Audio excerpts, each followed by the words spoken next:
नमस्कार दोस्तों, स्वागत है मेरे YouTube चैनल ज्ञान सरोवर में। मैं दीपक झा।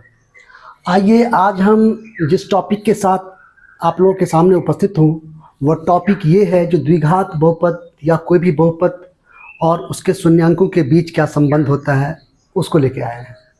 तो आज हम रैखिक बहुपद और द्विघात बहुपद के शून्यकों और गुणांकों के बीच जो संबंध होता है उसको डिस्कस करने के लिए आए हुए हैं। आइए देखते हैं। मान लीजिए कोई एक कोई रैखिक बहुपद लेते हैं। मान लीजिए एक रैखिक बहुपद 2x + 1 या 2x + 3 जो भी आपको लेना है आप ले सकते हो। एक ये रैखिक बहुपद है। हमने पढ़ाया था रैखिक बहुपद क्या होता है। तो रैखिक बहुपद ऐसा बहुपद होता है जिसके चर का घात मैक्सिमम घात जो होता है वो 1 होता है। मतलब मैक्सिमम घात जो है वो 1 होता है। जैसे यहाँ पे 2x + 1 है, इसका चर जो है x, इसका घात 1 है, इसलिए एक रैखिक बहुपद है। अब इसके शून्यकों की बात जो आएगी तो शून्यकों के बारे में भी हमने पिछले क्लास में चर्चा करा हुआ था। जो शून्यक क्या होता है किसी बहुपद का, तो किसी बहुपद का शून्यक चर का वह मान होता है जो वहाँ पे स्थापित होने पर, चर के जगह पे स्थापित होने पर पूरे बहुपद के मान को 0 कर देता है, वो उसका शून्यक होता है। तो इसका जो एक शून्यक है 2x + 1 जो द्विघात बहुपद है, इसका जो एक शून्यक है वो है -1/2। कैसे हम पता कर सकते हैं ये, ऐसे यहाँ पर हम देख सकते हैं कैसे हम पता कर सकते हैं। यदि 2x + 1 = 0 होगा तो 2x = -1 और x = -1/2 होगा। यही इसका शून्यक है। अगर इसको हम देखें यहाँ पे, अगर रख दें हम 2x + 1 में x की जगह पर -1/2 रख दें तो ये 0 हो जाता है। हम इसको देख भी सकते हैं। आइए देखते हैं। अगर यहाँ पे 2 गुने -1/2 + 1 तो यहाँ पे 2 कट जाएगा, -1 + 1 = 0। इसका मतलब -1/2 जो है इसका शून्यक है। तो कहने का मतलब है जो रैखिक बहुपद होता है उसका जो रूप होता है वो होता है ax + b के रूप में। अर्थात अगर इसका शून्यक निकाला जाए तो इसको = 0 करेंगे तो ax = -b और x = -b/a। अगर हमको गौर से देखा जाए तो ये -b/a जो है, इसका ये जो है -b जो है वो एक चर मान है, सॉरी एक अचर है, अचर पद है। और ये जो a है वो x का गुणांक है।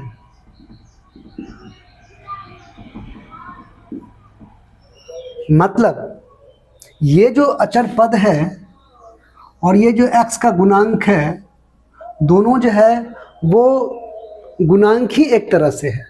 यदि यहाँ पे हम x डालें और पावर 0 कर दें तो इस x का कोई वैल्यू नहीं है। मतलब यहाँ पे इस x का जो गुणांक है वो 1 है और इस x का गुणांक 2 है।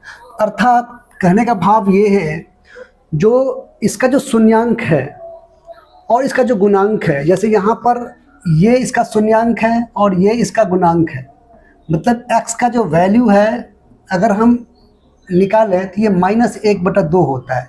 ये जो x है, ये जो है x, इसी x का वैल्यू इतना है, तो लेकिन ये जो है ये गुणांक है एक तरह से। ये जो 1 है वो ये है और 2 जो है वो ये है, तो ये और ये दोनों जो है वो गुणांक है।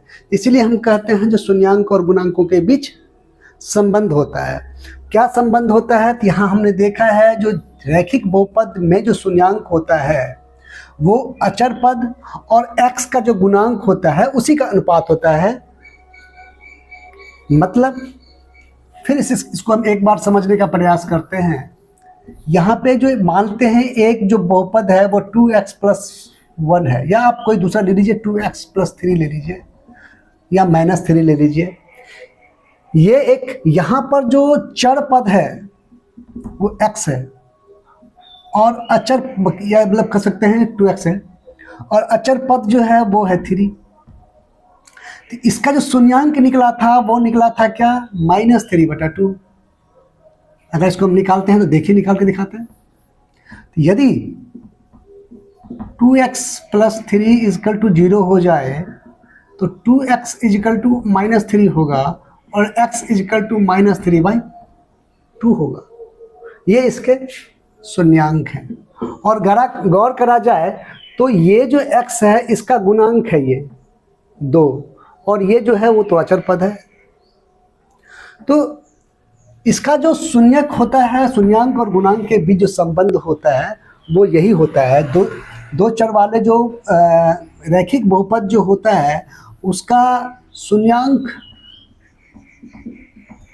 और गुणांक में संबंध है। शून्यांक जो है वो है x का मान, और ये गुणांक जो है वो है ये और ये, मतलब 2। ये संबंध होता है। जो अचर पद और x का जो गुणांक होता है वही उसी का जो हम उसको हम दोनों को बट्टा करते हैं माइनस दे करके, या अगर यहाँ माइनस है तो प्लस हो जाएगा यहाँ पे, तो ये हो जाता है संबंध। आइए इसको हम द्विघात बहुपद में चेक करते हैं। मान लीजिए एक द्विघात बहुपद है x² प्लस x माइनस 6, ये एक द्विघात बहुपद है। इसमें इसको हम और अच्छी तरह से समझ सकते हैं। आइए देखते हैं। ये एक द्विघात बहुपद है और इसका यदि हम शून्यांक ज्ञात करने अगर करें किसी भी विधि से, उसको हम देख लेते हैं। यदि इसका हम शून्यांक ज्ञात करें तो एक विधि है गुणनखंड विधि, जिस विधि से इसका हम शून्यांक ज्ञात कर सकते हैं। आइए देखते हैं। इसको लिखते हैं x² plus 3x minus 2x minus 6। देखिए ये जो बिचला पद है, मध्य पद x, इसको हमने इस रूप में व्यक्त किया है। x है ये है 3x minus 2x, 3x minus 2x 1x होता है, मतलब x को लिखा जा सकता है, x को लिखा जा सकता है 3x minus 2x। 3x minus 2x x ही होता है, इसीलिए इसको हम इस रूप में लिख सकते हैं। और क्यों लिखना पड़ा हमको? चूंकि हमको जो गुणनखंड कहता है, जो आदि और अंत के जो गुना करके होते हैं, वही मध्य पद को जो दो भागों में हमने बांटा है, दो पदों में व्यक्त किया है, ये आदि है और ये अंत है। इसको जो गुना करके हुआ है उतना ही गुना करके इसको भी होना चाहिए। मध्य पद को जो हमने दो भागों में बांटा है, मध्य पद जो एक पद था उसको हमने दो पद में व्यक्त किया है, वो दोनों पद ऐसा होना चाहिए जो जितना आदि और अंत करके अंत को गुना करके हुआ है उतना ही यह दोनों को गुना करके होना चाहिए। लेकिन इसमें फर्क नहीं पड़ना चाहिए। मध्य पद में हमने मध्य पद को ही ने दो भागों में विभाजित किया है, दो पदों में व्यक्त किया है, लेकिन मध्य पद में कोई फर्क नहीं पड़ रहा है। 2x माइनस 2 है, 3x माइनस 2x 1x होता है, और जितना इस दोनों गुना करके होता है उतना ही इस दोनों गुना करके भी हो रहा है। देखिए इसको और इसको यदि गुना करा जाए x² को और माइनस 6 को, तो ये होता है माइनस 6x², और इधर 3x को गुना किया जाए माइनस 2x के साथ, ये भी होता है माइनस 6x²। तो जितना इस दोनों गुना करके हो रहा है उतना ये दोनों गुना करके भी हो रहा है। और मध्य पद में कोई फर्क नहीं पड़ा। ये प्रथम पद और अंतिम पद तो हमने लिखा ही है, ये जो दोनों पद है वो मध्य पद को हमने एक उसके रूप को हमने चेंज करा है। तो इस बात को ध्यान रखना है। अब यहाँ पे 4 ठो पद हो गए हैं, तो दो पद में से हम कॉमन करेंगे, तो ये दोनों पद में से हम मैक्सिमम x कॉमन कर सकते हैं। तो इस पद में एक x बचेगा, क्योंकि 2x है, x² है, एक x बचेगा, और इसमें से क्या बचेगा? केवल 3। अगर इसको हम तोड़ें तो x² और 3x आ जाएगा। अब इसमें क्या कॉमन आएगा? तो इसमें सबसे पहले तो जो चिन्ह है वो तो कॉमन लेना ही पड़ेगा, जो माइनस हो या प्लस हो तो चिन्ह कॉमन लेना ही पड़ता है। अब बचता है क्या होगा? तो 3x माइनस 6 है, इसमें से हम 2x माइनस 6 है, इसमें से 2 ले सकते हैं, x नहीं लिख सकते। क्यों? जो 2x है इसको हम 2 गुने x लिख सकते हैं, और 6 जो है इसको हम द्वितीय 6 लिख सकते हैं। मतलब हम देख रहे हैं जो दोनों में 2 है जो निकल सकता है, उसके अलावा कोई नहीं निकल सकता। इसलिए हम 2 कॉमन ले लिए। तो इस पद में क्या बचा? x। और चूँकि माइनस हमने कॉमन किया है तो ब्रैकेट के जो अंदर का चिन्ह है वो बदल जाएगा। अगर ये प्लस रहता तो माइनस हो जाता, चूँकि ये माइनस है तो ये क्या हो जाएगा? प्लस। और ये 2 निकल गया है, इसमें क्या बचेगा? 3। अब यहाँ पे केवल 2 पद बचे, ये एक पद है और ये एक पद। यहाँ पे 3 पद था, यहाँ पे 4 पद हो गया, और यहाँ पे 2 पद हो गया। दोनों पदों को यदि देखा जाए तो दोनों पद में x + 3 है।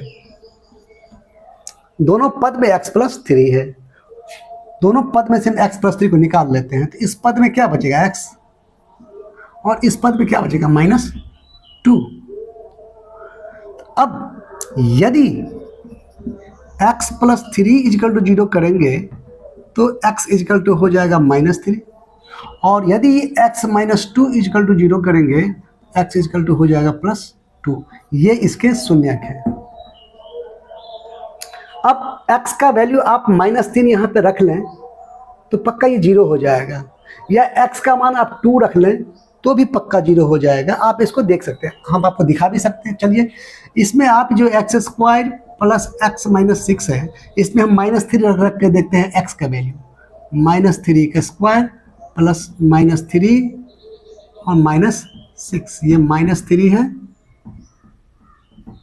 अब देखिए ये हो गया +9, क्योंकि माइनस को भी 2 बार गुना करना पड़ेगा, तो +9 हो जाएगा, ये 3 × 9, और ये ले प्लस माइनस -3 और ये -6, देखिए 9 - 9 = 0 आ गया। अब आप 2 रख के भी देख लो, 2 का स्क्वायर प्लस 2 - 6, ये हो गया क्या, 2 दूनी 4 + 2 - 6, ये हो गया 6 - 6 = 0 आ गया।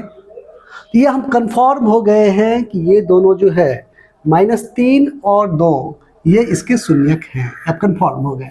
अब हमको इस शून्यक और इसके जो गुणांक हैं x² प्लस x माइनस 6, इसके जो गुणांक हैं, इसके गुणांक जो है वो 1 है, मतलब a का वैल्यू 1 है। चूंकि द्विघात बहुपद जो होता है उसको हम ax² plus bx plus c के रूप में लिखते हैं। तो यहाँ पे चूंकि लिखा है x² प्लस x माइनस 6, यहाँ पर कुछ नहीं है, x² का गुणांक कुछ नहीं है, तो हम 1 डाल लेते हैं। तो इसलिए यहाँ पर जो a का वैल्यू है वो 1 है, यहाँ भी x के साथ कुछ नहीं है तो हम 1 डाल लेते हैं। तो यहाँ x का वैल्यू जो b है वो कितना है, वो भी 1 है, और c का वैल्यू -6 है। ये है, ये इसके गुणांक हैं और शून्यांक हो गई ये। अब देखिए गुणांक और शून्यांक के बीच में क्या संबंध होता है। शून्यांकों का योग जो है, शून्यांकों का योग जो है, मतलब एक शून्यांक -3 निकला है, एक शून्यांक 2 निकला है, इस दोनों का जो योग है वो -b/a के बराबर होगा। मतलब x का गुणांक और x² का गुणांक, x का गुणांक माइनस में बटे x² का गुणांक,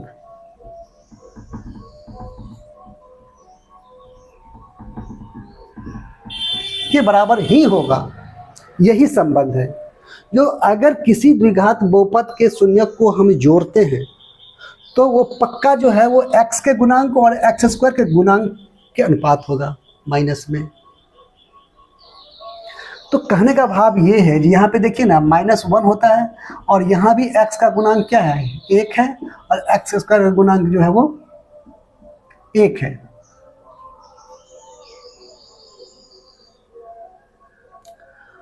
अब देखिए ये एक को भाग करें, 1 हो गया। तो हमको ये याद रखना है, ध्यान रखना है, जो x द्विघात बहुपद का जो शून्यक होता है उसका योग जो होता है वह x के गुणांक और x² गुणांक का अनुपात होता है, माइनस में ऋणात्मक होता है उसका वो। आइए हम फिर देखते हैं, ये तो हमने समझ लिया है। जो तो कहने का मतलब ये है, जो कोई भी द्विघात बहुपद जो है ax² plus bx plus c, कोई द्विघात बहुपद है और इस द्विघात बहुपद का मान लीजिए जो शून्यक है वो है, एक है अल्फा और एक है बीटा, दो इसके शून्यक हैं, मान लीजिए 1 मिनट के लिए। तो ये जो कोई भी 2 शून्यक हो सकते हैं, इसको अभी हमने हल किया था, एक -3 और +2 निकला था इसका। तो कोई भी द्विघात बहुपद है उसके शून्यक अगर 2 निकलते हैं, अल्फा और, उसका नाम हम देते हैं अल्फा और बीटा, कोई भी 2 शून्यक निकलता है, मान लीजिए अल्फा बराबर 2 हो जाएगा और बीटा बराबर -3, कुछ भी हो सकता है। तो अगर 2 शून्यक हैं अल्फा और बीटा, तो अल्फा प्लस बीटा का जो योग होगा, मतलब दोनों शून्यकों का योग जो होगा वो इस x के गुणांक जो ये -b बी है उसको ऋणात्मक करेंगे और ये जो रहेगा ए उसके बराबर होगा। यदि बराबर नहीं हो रहा है तो इसका मतलब हमारा जो शून्यांक निकला है वो गलत निकला है। हम कई उदाहरण लेके इसके यहाँ पे हम देख सकते हैं इसको। तो कहने का मतलब ये है कि कोई भी द्विघात बहुपद है और उसके जो शून्यक हैं उसके जो योग होते हैं वो उसके x के गुणांक और x स्क्वायर के गुणांक के जो है अनुपात होते हैं ऋणात्मक में।